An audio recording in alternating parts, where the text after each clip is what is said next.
Thank you for watching the Animal One Guys YouTube channel. If you like this video, please leave a like and leave me a comment. And if you like a lot of my content, please subscribe and hit the bell icon if you want to get notified every time I post a new video. Thanks, guys.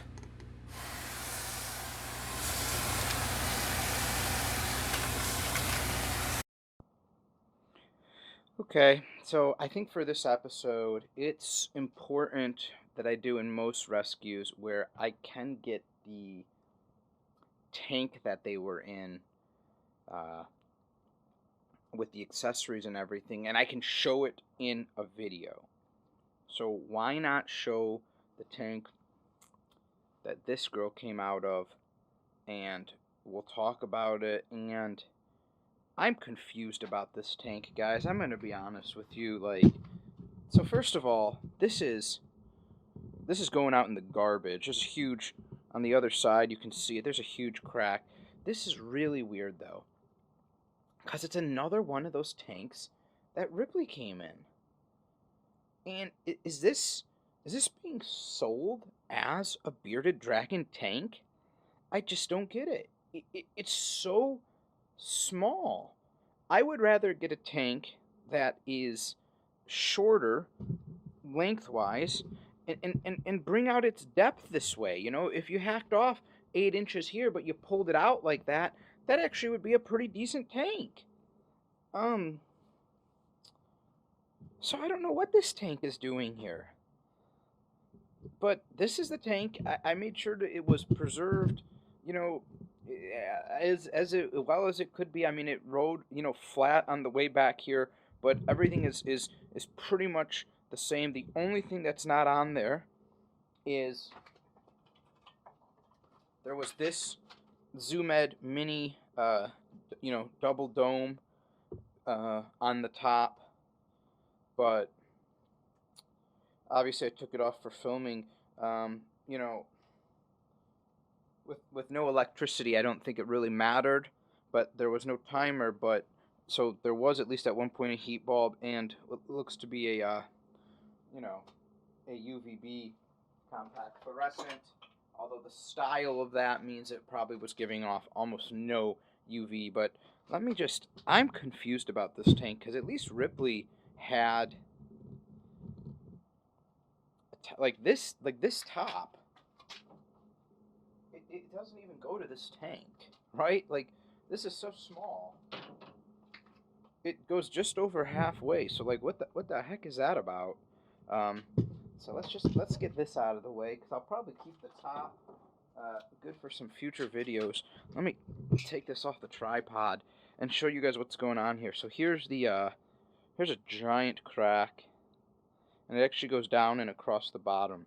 But isn't this a fish tank, guys? I mean, it's got to be. Look at the amount of silicone in the edges. I mean, you know. So let's break this thing down. Let's talk about it, guys. I'm just gonna tell you it's rough to look at, but as what happens in these tanks almost all the time, there's tape. There's just tape everywhere. There's tape here. This has been burned. It's been taped, burned, melted. I guess melted, not burned. Here, here, here. Here we are with more tape. That might have been holding the lid on. Another melting there. What are we gonna do now? Let's go ahead and look inside the tank, and this is what I think is more disturbing to me. And the placement of things. You know, she could have moved things around, but we had a water dish. It was way too small for her. But maybe this was her setup when she was just a baby, and then they could never upgrade it, and then they just ditched her. But because there was some care at this point. And you know what? When I look at this, guys, to me it screams baby tank, right? Because look at this log hide. It's so small that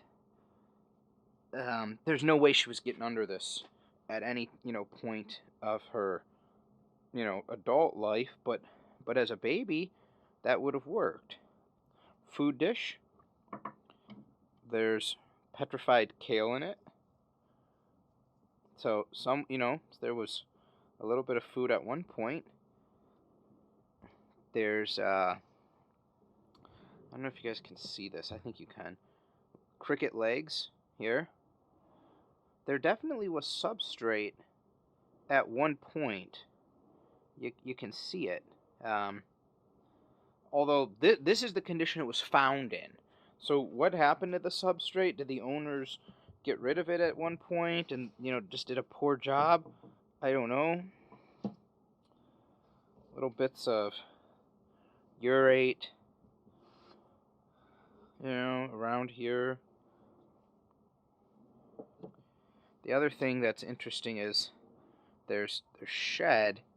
And I thought this piece of shed over here is actually almost like a crime scene, right? Like if you were to come in and there's like a hand right there next to a piece of poo. How bizarre. The wood. So someone cared to get some wood to put it in here to have the bearded dragon climb on. But I just I don't know about this tank. I just don't know who's selling these tanks. I guess is my main problem, because they're not good. This was the back side of the tank because I see there's a one of those stick-on thermostats there.